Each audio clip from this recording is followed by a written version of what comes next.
Pengaruh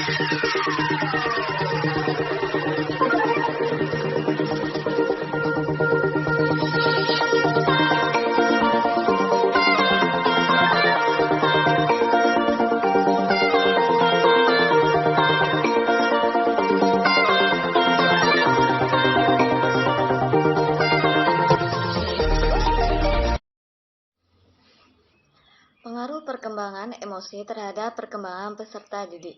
Anak dalam pendidikan. A. Perkembangan perasaan.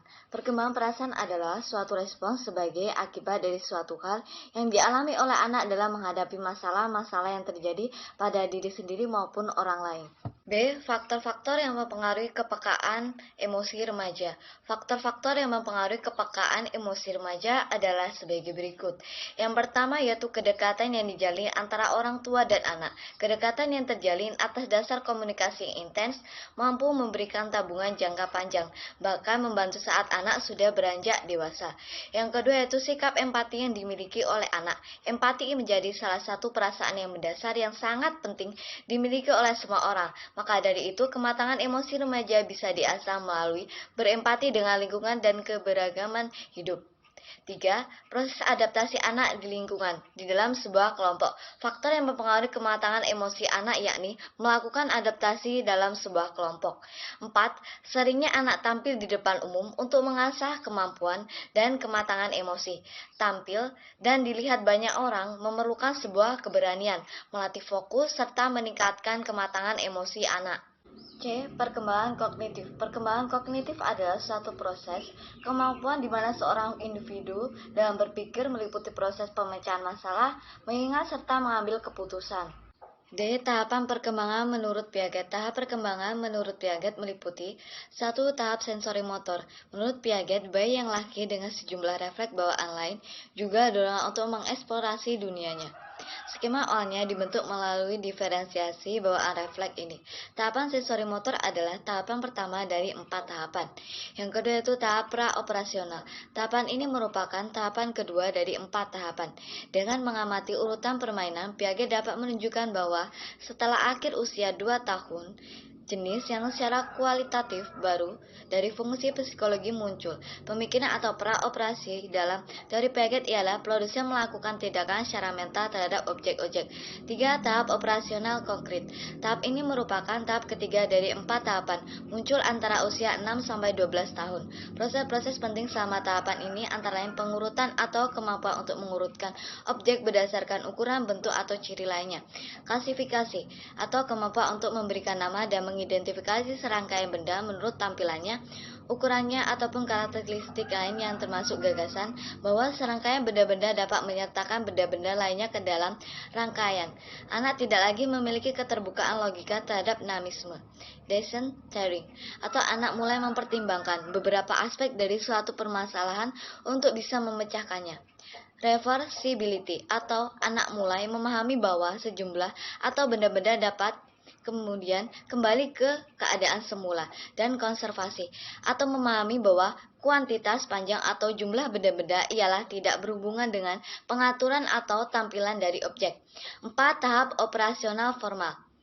Tahap operasional formal adalah periode perkembangan kognitif dalam teori Piaget.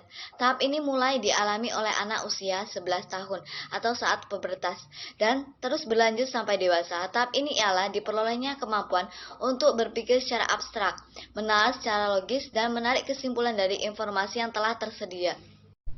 Perkembangan tahap sensomotorik. Yang pertama, anak usia 18-36 tahun, anak mulai membuat coretan acak dan menjelajah peralatan dengan cara bermain yang menyenangkan.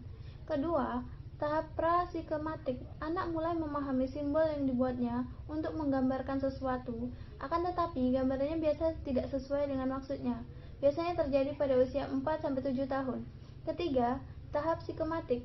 Saat anak pindah ke tahap ini, dia menggambarkan garis, warna, dan ruang untuk membantu melukiskan ide-idenya pada objek dan orang-orang. Ciri perkembangan tahap proporsional. Ciri dari perkembangan profesional yaitu egosentrisme. Anak berasumsi bahwa orang dapat melihat, mendengar, dan merasakan hal yang sama dengan yang mereka lakukan, tetapi mereka belum mampu untuk memahami sudut pandang orang lain serta apa yang orang lain rasakan.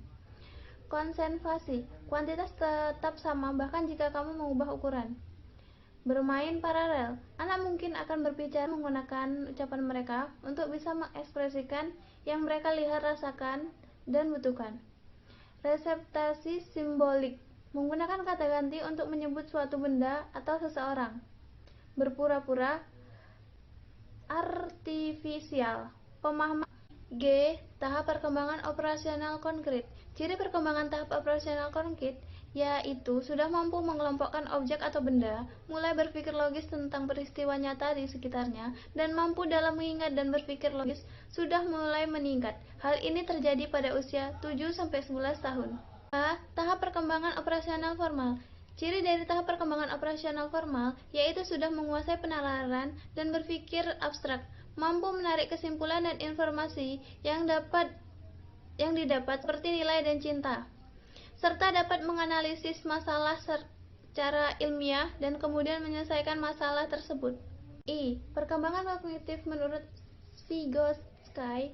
Teori Vygotsky yang lain adalah scaffolding. Scaffolding adalah memberikan kepada seorang anak sejumlah besar bantuan selama tahap-tahap awal pembelajaran dan kemudian mengurangi bantuan ini dan memberikan kesempatan ini kepada anak ini mengambil alih tanggung jawab yang semakin besar setelah ia mampu mengerjakannya sendiri.